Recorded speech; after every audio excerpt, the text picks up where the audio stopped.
राधे राधे सभी को। होगी ना आइए आज सुनाते हैं आपको निर्जला एकादशी की व्रत कथा।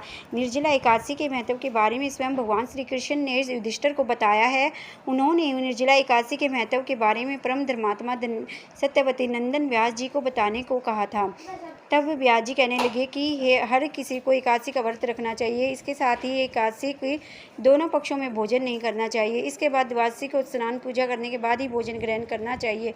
तब भीमसेन व्यास जी कहने लगे कि हे पितामह भ्राता युधिष्ठिर, माता कुंती, द्रौपदी, अर्जुन, नकुल सहदेव आदि एकादशी को भोजन नहीं करते और मुझे भी ऐसा करने के लिए कहते हैं, लेकिन मेरे लिए भूख सहन करना बहुत मुश्किल है। मैं भगवान की शक्ति पूजा करने के साथ दान दे सकता हूँ, लेकिन भोजन के बिना नहीं रह सकता। इस पर व्यास जी कहते हैं कि हे भीमसेन, यदि तुम नरक को बुरा और स्वर्ग को अच्छा समझते हो तो प्रतिमास दोनों एकादशियों के दोनों पक्षों के में तुम अन्न मत खाया करो। तब भीमसेन कहने लगे कि हे पितामह, मैं तो पहले ही आपको कह चुका हूँ कि मैं भूख सहन नहीं कर सकता। अगर साल में भर में कोई एक ही व्रत पड़ता हो तो मैं रख सकता हूँ, क्योंकि मेरे पेट में वृक नाम वाली अग्नि है, इसलिए मैं भोजन के बिना नहीं रह सकता। तब इसलिए उपवास तो क्या, एक समय भी भोजन किए बिन रहना कठिन है।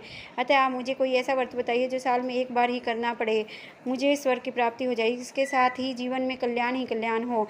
तब ऋषि ने बताया कि आप हे भीमसेन, निर्जला एकादशी का व्रत आपको करना चाहिए। इस एकादशी के व्रत करने से आपको,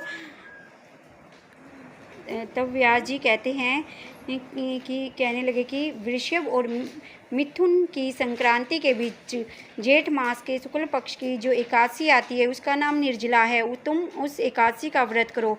इस एकादशी के व्रत में स्नान और आचमन के सिवा जल वर्जित है। आचमन में 6 मासे से अधिक जल नहीं होना चाहिए, अन्यथा वह मद्यपान के सहज हो जाता है।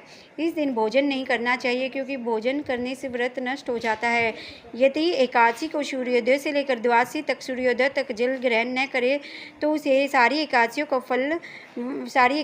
के व्रत का फल प्राप्त होता है। द्वादशी को सूर्योदय से पहले उठकर स्नान आदि करके ब्राह्मण को दान आदि देना चाहिए। इसके पश्चात भूखे और सत्पात्र ब्राह्मण को भोजन कराकर फिर आप भोजन कर लेना चाहिए। इसका फल पूरे 1 वर्ष की संपूर्ण एकादशियों के बराबर होता है। व्यास जी कहने लगे कि हे भीमसेन, यह मुझको स्वयं भगवान ने बताया है। इस एकादशी का पुण्य समस्त तीर्थों और दानों से अधिक है। केवल एक दिन मनुष्य निर्जला रहने से पापों से मुक्त हो जाता है। जो मनुष्य निर्जला एकादशी का व्रत करते हैं उनकी मृत्यु के समय यमदूत आकर नहीं घेरते, बल्कि भगवान के पार्षद उसे पुष्पक विमान में बिठाकर स्वर्ग को ले जाते हैं। अतः संसार में सबसे श्रेष्ठ निर्जला एकादशी का व्रत है, इसलिए यत्न के साथ इस व्रत को करना चाहिए। उस दिन ओम नमो भगवते वासुदेवाय मंत्र का उच्चारण करना चाहिए। इस प्रकार व्यास जी की आज्ञा अनुसार भीमसेन ने इस व्रत को किया, इसलिए इस एकादशी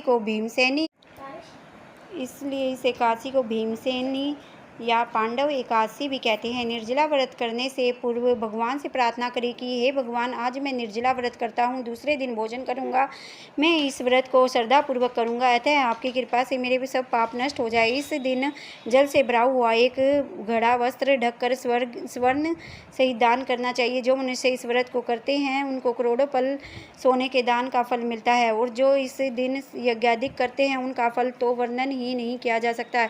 इस एकादशी के व्रत से मनुष्य विष्णु लोक को प्राप्त होता है। जो मनुष्य इस दिन अन्न खाते हैं वो चांडाल के समान है, वे अंत में नरक में जाते हैं।